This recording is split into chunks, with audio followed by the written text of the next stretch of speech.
नमस्कार दोस्तों, स्वागत है आपका हमारे चैनल में जहां हर दिन मिलता है नया ज्ञान और नई जानकारी। तो चलिए आज का वीडियो शुरू करते हैं। आचार्य चाणक्य चंद्रगुप्त से कहते हैं, हे चंद्रगुप्त, मैंने तुम्हें पिछली बार 7 ऐसी जगहों के बारे में बताया था जहां तुम्हें बुलाए जाने पर भी नहीं जाना चाहिए और भूल से भी कभी नहीं जाना चाहिए। लेकिन आज मैं तुम्हें 7 ऐसी जगहों के बारे में बताऊंगा जहां तुम्हें कोई ना बुलाए तब भी जाना तुम्हारा कर्तव्य है, तुम्हारा फर्ज है और तुम्हारा धर्म भी है। इन जगहों पर हर हाल में जाना चाहिए और वहां शामिल होना तुम्हारे लिए अत्यंत आवश्यक है। ये 7 स्थान ऐसे हैं जहां बिना बुलाए जरूर जाना चाहिए। मैं तुम्हें आज इन बातों का ज्ञान दूंगा और समझाऊंगा। हे चंद्रगुप्त, यह बातें तुम्हारे जीवन भर काम आएंगी, इसलिए मेरी बातों को ध्यान से सुनो क्योंकि यह अनमोल है।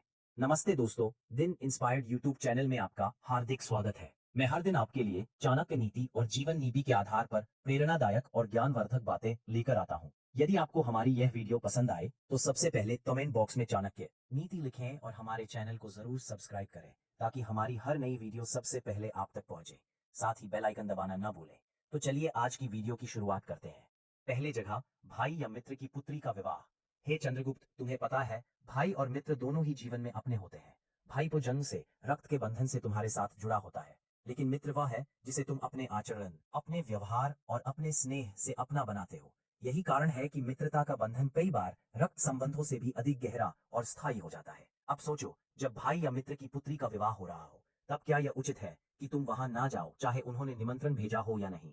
यह अवसर ऐसा है जहां तुम्हें बिना बुलाए भी अवश्य पहुंचना चाहिए, क्योंकि विवाह केवल एक सामाजिक कार्यक्रम नहीं, बल्कि यह धर्म, परंपरा और संस्कारों से भरा हुआ एक यज्ञ है। कन्यादान को शास्त्रों में सबसे बड़ा दान माना गया है। मनुष्य चाहे कितनी ही संपत्ति दान कर दे, चाहे अनगिनत गौदान कर दे, किंतु कन्यादान का महत्व सबसे ऊंचा बताया गया है, क्योंकि यह केवल एक दान नहीं, बल्कि यह एक परिवार के संस्कार और उसकी गरिमा का प्रतीक है। जब भाई या मित्र अपनी पुत्री को विदा करता है, तो उसके हृदय में अनेक भाव उमड़ते हैं, गर्व, पीड़ा, प्रेम और आशा। ऐसे समय में तुम्हारी उपस्थिति उसके मन को बल देती है। हे चंद्रगुप्त, याद रखना, जीवन में एक व्यक्ति अकेले नहीं जी सकता। जब सुख और दुख बांटे जाते हैं तभी जीवन सार्थक होता है। जब तुम बिना बुलाए भाई या मित्र की पुत्री के विवाह में पहुंचते हो, तो यह दर्शाता है कि तुम्हारा प्रेम केवल शब्दों में नहीं बल्कि कर्मों में भी जीवित है। तुम्हारी यह उपस्थिति उसके परिवार के लिए सल बनती है।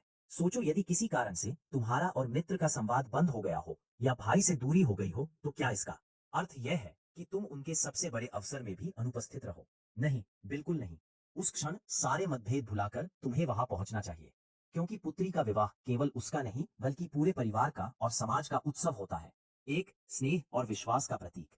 जब तुम बिना निमंत्रण के भी विवाह में पहुंचते हो, तो यह संदेश जाता है कि तुम उस परिवार का सुख दुख सच मैं अपना मानते हो। यह विश्वास रिश्तों को गहराई देता है।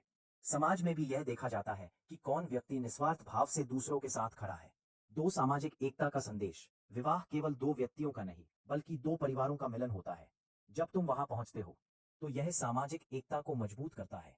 तुम्हारी उपस्थिति लोगों को यह एहसास कराती है कि इस समाज में कोई अकेला नहीं है। 3 धर्म और पुण्य का अवसर। शास्त्रों में विवाह समारोह में सम्मिलित होने को पुण्यकारी कार्य कहा गया है, क्योंकि विवाह एक यज्ञ है और यज्ञ में सम्मिलित होकर मनुष्य पुण्य अर्जित करता है। हे चंद्रगुप्त, यह मत सोचना कि तुम्हारी उपस्थिति केवल औपचारिकता होगी। नहीं, तुम्हारा वहां पहुंचना उस परिवार के लिए एक आशीर्वाद के समान होगा। तुम चाहो तो अपने साथ कोई छोटा सा उपहार लेकर जाओ या केवल अपनी शुभकामनाएं ले जाओ, किंतु तुम्हारी उपस्थिति ही सबसे बड़ा उपहार होगी। जब वरमाला डाली जाएगी, जब कन्यादान होगा, जब विदाई का भावुक क्षण आएगा, तब उस परिवार की आंखें चारों ओर अपनों को खोजेंगी। यदि वे तुम्हें वहां देखेंगे, तो उनके हृदय को सच्चा सुकून मिलेगा। अपनों के मंगल कार्य में सम्मिलित होना ही सच्चा धर्म है। जो व्यक्ति अपने ही के सुख दुख में अनुपस्थित रहता है, वह जीवन में कभी सच्चा सम्मान नहीं पा सकता। हे चंद्रगुप्त, इसलिए तुम्हारा धर्म है कि जब भी भाई या मित्र की पुत्री का विवाह हो, तो तुम बिना बुलाए भी वहां पहुंचो। यह केवल तुम्हारा कर्तव्य नहीं बल्कि यह तुम्हारे जीवन का गौरव भी है। दूसरा, जागा गुरु का घर। हे चंद्रगुप्त, सुनो, मनुष्य के जीवन में सबसे बड़ा वरदान अगर कोई है तो वह है गुरु। माँ तुम्हें जन्म देती है, पिता तुम्हें पालन पोषण करता है, लेकिन गुरु तुम्हें आत्मा का बोध कराता है। गुरु ही वह है जो तुम्हें अंधकार से प्रकाश की ओर ले जाता है। इसीलिए कहा गया है, गुरु ब्रह्मा गुरु विष्णु गुरु देवो महेश्वर, गुरु साक्षात परब्रह्म तस्मै श्री गुरुवे नमः। अर्थात गुरु ही ब्रह्मा है जो ज्ञान का सृजन करता है, गुरु ही विष्णु है जो ज्ञान की रक्षा करता है, और गुरु ही महेश्वर है जो अज्ञान का संहार करता है। ऐसा गुरु वास्तव में स्वयं परमात्मा का स्वरूप है। हे चंद्रगुप्त, इसीलिए तुम्हें याद रखना चाहिए कि गुरु का घर वह स्थान है जहाँ तुम बिना बुलाए भी जा सकते हो। वहां पहुंचना तुम्हारा कर्तव्य है, क्योंकि गुरु के घर का द्वार हमेशा शिष्य के लिए खुला होता है।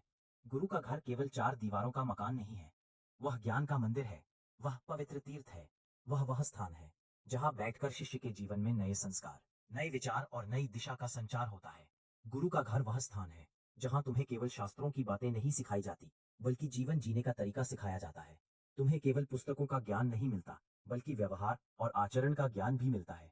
तुम्हें केवल शब्द नहीं दिए जाते, बल्कि शब्दों में छिपे सत्य का बोध कराया जाता है। इसीलिए हे चंद्रगुप्त, यदि तुम सच्चे शिष्य हो तो गुरु के घर जाना तुम्हारे लिए केवल कर्तव्य नहीं, बल्कि सौभाग्य भी है। शास्त्रों में कहा गया है कि यदि कोई शिष्य अपने गुरु की सेवा करता है, उनकी बातों को मानता है और इनके चरणों में विनम्रता से बैठता है, तो उसका जीवन निश्चित रूप से सफल होता है। गुरु का घर जाकर तुम यह दर्शाते हो कि तुम उनके ज्ञान के भूखे हो, तुम उनके आशीर्वाद के प्यासे हो, तुम उनके सानिध्य में रहकर अपने मन को पवित्र करना चाहते हो।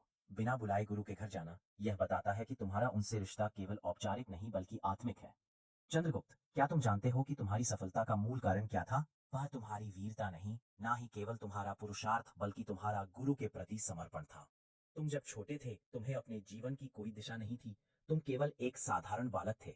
लेकिन जब तुम पास आए, अगर शिक्षा लेने लगे, तभी तुम्हारे जीवन की दिशा बदली। तुम्हारे भीतर छिपा हुआ सम्राट जागृत हुआ। अगर तुमने शिक्षा ना ली होती, तो आज इतिहास तुम्हें सम्राट चंद्रगुप्त मौर्य के नाम से ना जानता। यह इस बात का प्रमाण है कि गुरु का घर ही सफलता का द्वार है।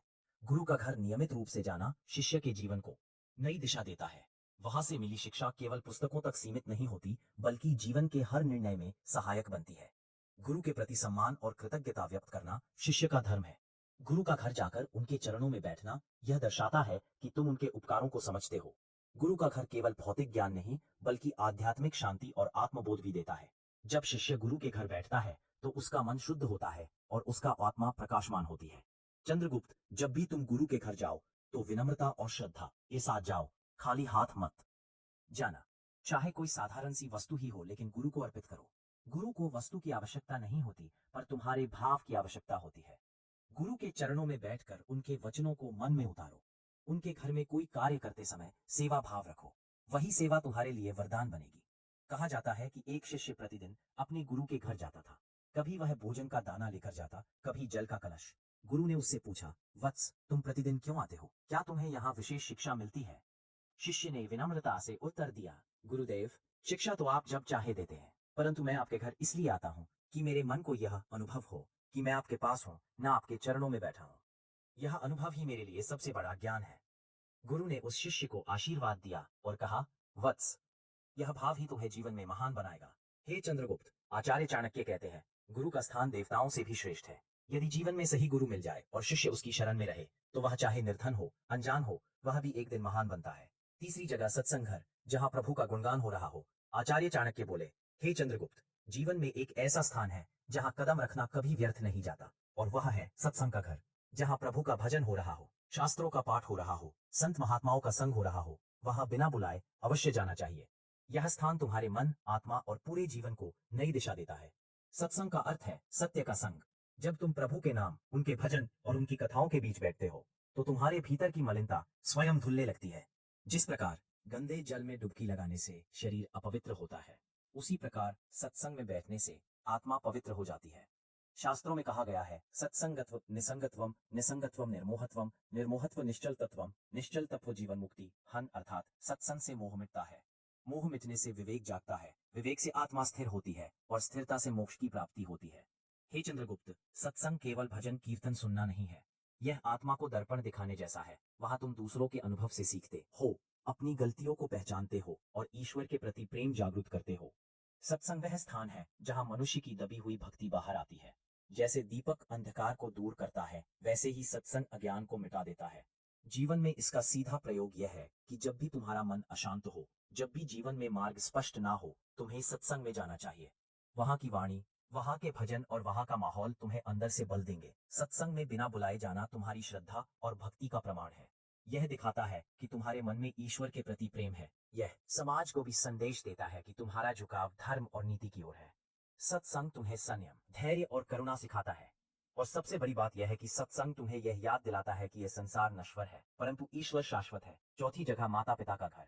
आचार्य चाणक्य ने आगे कहा, हे चंद्रगुप्त, इस संसार में माता पिता सबसे बड़े देवता है। उनका घर सबसे पवित्र स्थान है। वहां बिना बुलाए बार बार जाना चाहिए, क्योंकि माता पिता का घर वह द्वार है जहां से तुम्हारा अस्तित्व शुरू हुआ है। शास्त्रों में कहा गया है, मातृ देवो भव, पितृ देवो भव, अर्थात माता को देवता मानो, पिता को देवता मानो। माता पिता के चरणों में स्वर्ग बसता है। वे तुम्हारे प्रथम गुरु हैं। उन्होंने तुम्हें जीवन दिया, संस्कार दिए, शिक्षा दी और कठिनाइयों से बचाया। माता पिता के घर जाना केवल एक सामाजिक कर्तव्य नहीं है, यह आत्मिक कर्तव्य भी है। वहां जाने से तुम्हें आशीर्वाद मिलता है, और आशीर्वाद से जीवन की हर कठिनाई सरल हो जाती है। माता पिता के घर बिना बुलाए जाना यह दिखाता है कि तुम्हारे हृदय में उनके लिए आदर और कृतज्ञता है। जीवन की हर सफलता के पीछे माता पिता की दुआ होती है। यदि उनका आशीर्वाद ना हो तो कोई भी उपलब्धि अधूरी है। अगर वीडियो अच्छा लगा हो तो वीडियो को लाइक करें, चैनल को सब्सक्राइब करें और नई वीडियो की नोटिफिकेशन के लिए